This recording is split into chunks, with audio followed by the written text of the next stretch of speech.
बिस्मिल्लाहिर्रहमानिर्रहीम। अस्सलाम वालेकुम दोस्तों, अपनी नेक्स्ट वीडियो के साथ आपको वेलकम करता हूँ। उम्मीद है आप सब खैरियत से होंगे। चलते हैं आज की अहम न्यूज़ की जानब। सबसे पहले बात करेंगे कि इटली में कौन सी बुरी और अच्छी ख़बर है। इसके बाद बात करेंगे कि इटली में एक और कौन सा गैंग पकड़ा गया।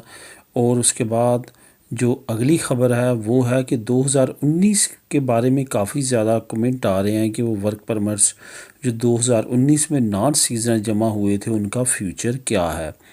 इसके बाद आखिर में बात करेंगे कि यूरोपीय यूनियन की तरफ से कौन सा अहम ऐलान किया गया।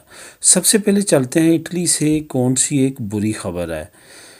इस वक्त दुनिया में 7 ऐसे ममालिक हैं जिनमें काफ़ी शिद्दत के साथ कोरोना वायरस का अरूज रहा है और कुछ में अभी भी है।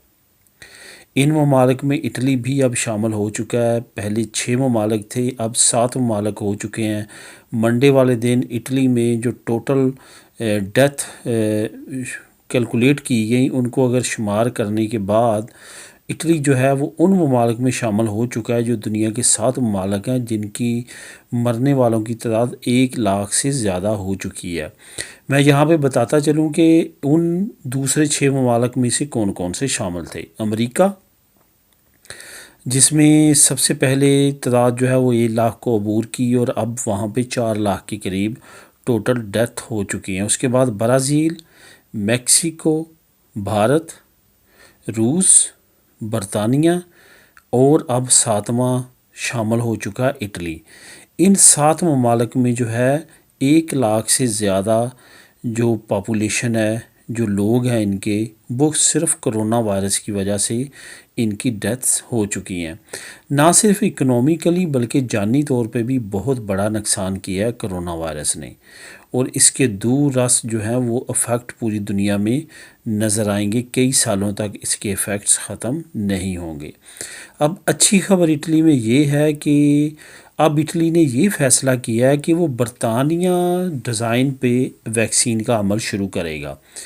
देखें, इस वक्त दुनिया की जो सिर्फ चंद एक अच्छी कंपनीज़ है जिनकी वैक्सीन जो है वो 95% तक जो है वो असर करेक्टली कर रही है।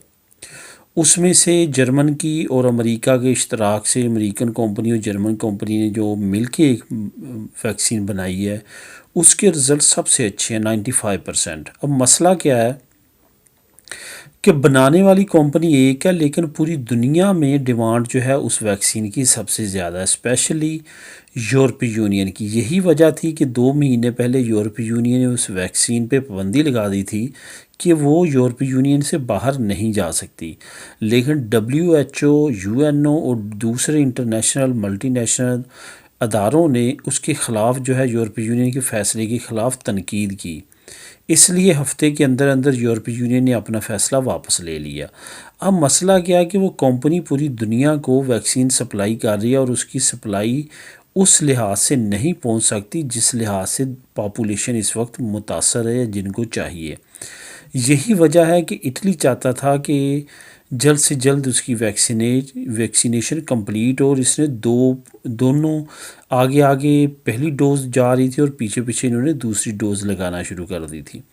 लेकिन अब वैक्सीन पहुंच नहीं रही, जिसका इन्होंने रिज़ल्ट ये निकाला है कि अब ये एक एक डोज़ ही देंगे जिस तरह बरतानिया में देनी शुरू की है। और बरतानिया में इस वक्त कोरोना जो है वो कंट्रोल में होता जा रहा है। अब इटली ने भी ये ऐलान किया है कि वो जल्द से जल्द एक पहला जो कोड है वैक्सीन का वो कंप्लीट करेगा, उसके बाद दूसरे के बारे में सोचेगा। ये एक अच्छी न्यूज़ है और आने वाले वक्त में अब तेज़ी के साथ इस पर काम शुरू किया जाएगा। अब अगली न्यूज़ पे बात करते हैं कि इटली में एक और गैंग कौन सा पकड़ा गया है। इटली में पुलिस ने एक सूबा है इटली का कलाब्रिया, वहाँ पे 3 लोग ऐसे पकड़े हैं।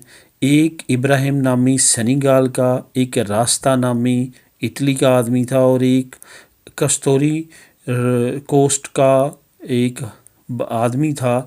इन्होंने तीनों ने क्या किया हुआ था कि एक सहाराई इलाका है मराकश के साथ सहरा पर वाक़या, वहाँ की आबादी के कुछ लोगों को जो है वो ग़ुलाम बनाया हुआ था। उनको खाने पीने पे खेतों पे काम करवाते थे और पुलिस ने वहाँ पे बर वक्त पहुँच के उन तमाम गैंगस्टर को इकट्ठे वहाँ पे तीनों को गिरफ़्तार कर लिया है और उनके पास जितने मशक्क़त करने वाले मज़दूर थे उन तमाम को बाज़याब करवा लिया है।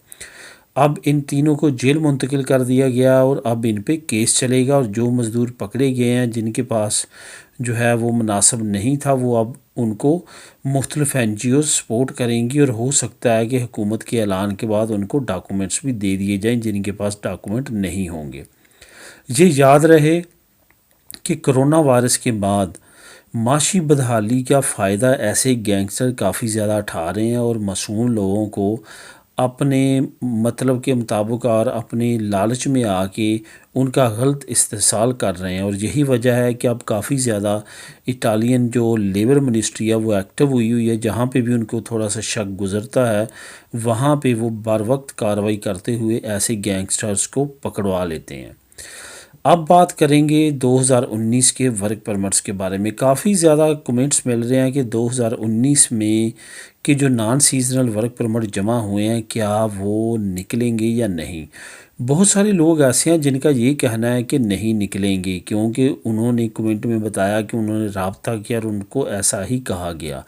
लेकिन मतलब वही है जो मैंने लास्ट वीडियोस में भी बताया था कि जब तक कोई भी पेट सरकारी तौर पे ख़बर नहीं आएगी उस वक्त तक ऐसा कहना कबल वक्त है। जब तक हुकूमत का कोई अदारा तस्दीक नहीं कर देता कि ऐसा ही है उस वक्त तक ऐसा नहीं कहा जा सकता।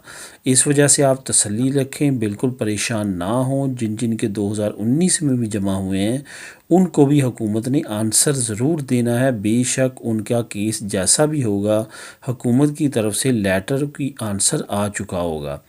हो सकता है कि जिन लोगों को ये कहा गया है कि 2019 के नहीं निकलेंगे उनका आंसर नेगेटिव आया हो और उनको जान छुड़वाने के लिए ऐसा कहा जा रहा हो। लेकिन अगर आप न्यूज़ को देखें, मिनिस्ट्री की वेबसाइट्स को देखें, किसी जगह पे भी ऐसी कोई ख़बर नहीं है कि हुकूमत 2019 वालों का वर्क परमिट इशू नहीं करेगी। ये आपको बताता चलूँ कि 2019 के जो फैमिली वीज़ाज़ निकले हुए हैं उन पे अब वीज़ाज़ की अपॉइंटमेंट मिलना शुरू हो चुकी है। अगर उनकी 2019 वालों की अपॉइंटमेंट मिल सकती है तो ये यकीनी बात है कि ये जो है इनका अगर नौला वस्ता निकलता है तो इन पे भी लाजमी तौर पे एम्बेसीज अपॉइंटमेंट्स देंगी। अब बात करते हैं आखिर में यूरोपीय यूनियन के अहम ऐलान के बारे में। जैसे कि मैंने लास्ट वीक में एक न्यूज़ शेयर की थी कि यूरोपीय यूनियन कोरोना वैक्सीन पासपोर्ट के बारे में जो है वो काफ़ी ज़्यादा सीरियस है और उसको लॉन्च करने जा रही है। यूरोपीय यूनियन के तमाम ममालिक तकरीबन मुत्तफ़िक हो चुके हैं और उन्होंने ये सोचा है कि वैक्सीन पासपोर्ट लॉन्च किया जाए। वैक्सीन पासपोर्ट क्या है? वैक्सीन पासपोर्ट वो है कि जो लोग वैक्सीन लगवाते जाएंगे उनको एक डॉक्यूमेंट इशू किया जाएगा कि वो पूरी यूरोपीय यूनियन में घूम फिर सकते हैं, जा सकते हैं अपने कारोबारी मामलात के लिए या सैर व तफरीह के लिए।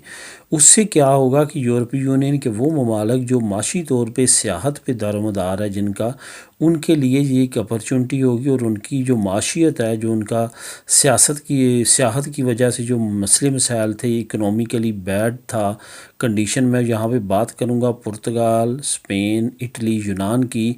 ये ममालिक वो हैं जिनका तकरीबन 70 to 80% जो रोज़गार है, जो माशी इकॉनमी है वो तमाम की तमाम सियाहत पे चलती है। अगर इसमें स्विट्ज़रलैंड ऐड करें तो वो भी एक अहम मुल्क है जहाँ पे इस सियाहत पे बहुत ज़्यादा दारोमदार है।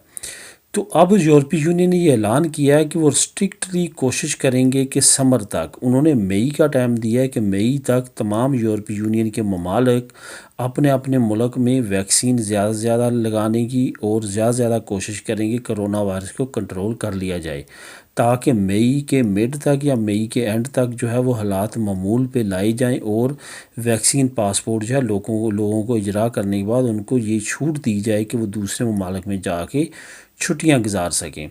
अगर ऐसा मुमकिन होता है तो इस गर्मियों में हालात कुछ बेहतर माशी तौर पे ममालिक के हो जाएंगे, वरना कंडीशन पहले से भी ख़राब होने का डर है। तो दोस्तों ये थी अब तक की अहम न्यूज़ इटली के बारे में जो मैं आप लोगों को बताना चाहता था और यूरोपीय यूनियन के बारे में। तो मिलेंगे अपनी नेक्स्ट वीडियो में नई न्यूज़ अपडेट के साथ। अल्लाह हाफिज़।